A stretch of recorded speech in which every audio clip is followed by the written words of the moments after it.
కాపుల రిజర్వేషన్ సాధన కోసం కాపు సంక్షేమ సేన రాష్ట్ర అధ్యక్షుడు హరిరామ జోగయ్య పాలకొల్లులో చేపట్టిన దీక్షను ప్రభుత్వం భగ్నం చేసింది. అందుకోసం భారీ స్థాయిలో పోలీసులను రంగంలోకి దింపింది. వయసు మీద పడ్డ కాపుల రిజర్వేషన్ సాధన కోసం దీక్ష చేపడుతున్నట్టు జోగయ్య ప్రకటించినప్పటి నుంచి ప్రభుత్వంలో కలవరం మొదలైంది. పోలీస్ యంత్రాంగంలో ఉత్కంఠకు దారితీసింది. వాస్తవానికి జనవరి 2వ తేదీ నుంచి జోగయ్య దీక్ష చేపట్టాల్సి ఉంది. పోలీసులు ఒక్కరోజు ముందుగానే పాలకొల్లులో ఆయన నివాసాన్ని చుట్టుముట్టారు. ఫలితంగా పాలకొల్లులో ఉద్రిక్త వాతావరణం నెలకొంది. దీక్ష కొనసాగి ఉద్దేశంతో ప్రభుత్వం శనివారమే జోగయ్యకు ఆరోగ్య పరీక్షలు నిర్వహించింది. దీక్షకు మాత్రం అనుమతించలేదు. ప్రైవేటు స్థలంలో దీక్ష చేస్తున్నందున అనుమతులు అవసరం లేదనుకుంటున్నట్టు జోగయ్య ఆదివారం విలేకరుల సమావేశంలో వెల్లడించారు. కాపుల రిజర్వేషన్ కోసం ప్రభుత్వం ఎటువంటి ఆదేశాలు జారీ చేయకపోవడంతో సోమవారం నుంచి నిరవధిక దీక్ష కొనసాగిస్తానని ప్రకటించారు. దీంతో ప్రభుత్వంలో కలవరం మరింత ఎక్కువైంది. పోలీసులు నిఘా పెంచారు. ఆదివారం సాయంత్రానికి పెద్ద సంఖ్యలో పోలీసులు ఆయన నివాసానికి చేరుకున్నారు. మరో గంట వ్యవధిలోనే సుమారు 500 మంది పోలీసులు జోగయ్య నివాసాన్ని చుట్టుముట్టారు. అధిక సంఖ్యలో పోలీసులు చేరుకోవడంతో పాలకొల్లు పట్టణ ప్రజల్లోనూ ఉత్కంఠకు దారితీసింది. ఏ క్షణం ఏమి జరుగుతుందోనన్న ఆందోళన మొదలైంది. మరోవైపు పోలీసు అధికారులు జోగయ్యతో సంప్రదింపులు ప్రారంభించారు. ఉభయ గోదావరి జిల్లాలు, కృష్ణా జిల్లాల నుంచి పోలీసు అధికారులు తరలివచ్చారు. పెద్దారితో నిదానంగా సంప్రదించే ప్రయత్నం చేశారు.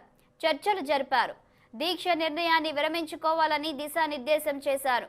చర్చల్లో జిల్లా SP Raviprakash, DSP KS Manoharachari, Krishna, తూర్పు గోదావరి జిల్లాల అదనపు ఎస్పీలు శ్రీనివాస్, ఎస్వి రామాంజనేయులు పాల్గొన్నారు.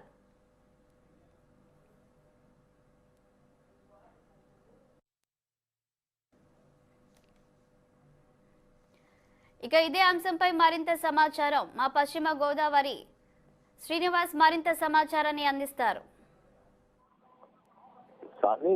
ఏదైతే ఇక్కడ పశ్చిమ గోదావరి జిల్లా పాలకొల్లు అయితే మాత్రం కాపు సందడి అయితే నెలకొందని చెప్పుకోవచ్చు. ఏదైతే హరిరామ జోగయ్య చనిపోతాకైనా సరే సిద్ధం, ధర్నా మాత్రం తగ్గేదే లేదని భారీ ఎత్తున అయితే మాత్రం ధర్నాకి అన్ని ఏర్పాట్లు చేసినప్పటికీ కూడా ఇక్కడ పశ్చిమ గోదావరి జిల్లా పోలీసులు మాత్రం అప్రమత్తమై ఎప్పటికప్పుడు కూడా భారీ పోలీసులు బందోబస్తు నడుమ రాత్రి ధర్నాన్ని భగ్నం చేశారు.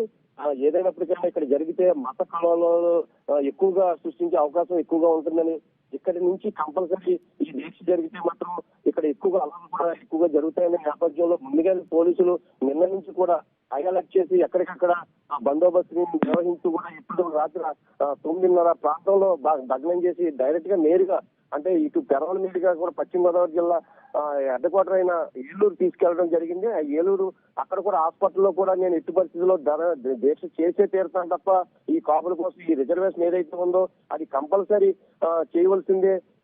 ఈడబ్ల్యూసీ ప్రకారం మాకు ఏదైతే 5% రిజర్వేషన్ కల్పించవలసిందే, మాకు బీసీలు కానీ వ్యతిరేకత కాదు, కంపల్సరీ మమ్మల్ని బీసీలో కలపవలసిన చేయకపోతే మాత్రం నేను సాగుకైనా సిద్ధమని చెప్పి ఈ ధర్నా నిర్వహించడం జరుగుతుంది. ఏదైనప్పటికీ అప్పుడు హాస్పిటల్ అయితే మాత్రం ఏలూరు హాస్పిటల్లో మాత్రం పోలీసులు అయితే అక్కడికి తరలించారు. అక్కడ కూడా నేను దీక్ష చేసి తీరుతాను, తగ్గేదే లేదు, నేను చనిపోవడానికైనా సిద్ధమే తప్ప మాకు ఏదైతే కాపులకు రిజర్వేషన్ కల్పిస్తారన్నారో ఆ రిజర్వేషన్ కోసం కంపల్సరీ ఈ దీక్ష నిర్వహిస్తానని చెప్పి గట్టిగా చెప్పడం జరిగింది. ఏదైనప్పటికైనా పాలకొల్లు ఎటువంటి అల్లర్లు లేకుండా మాత్రం పూర్తిగా దీక్షను భగ్నం చేసి ఏలూరుకి తరలించడం జరిగింది. చాలని okay, thank you for the update Srinivas.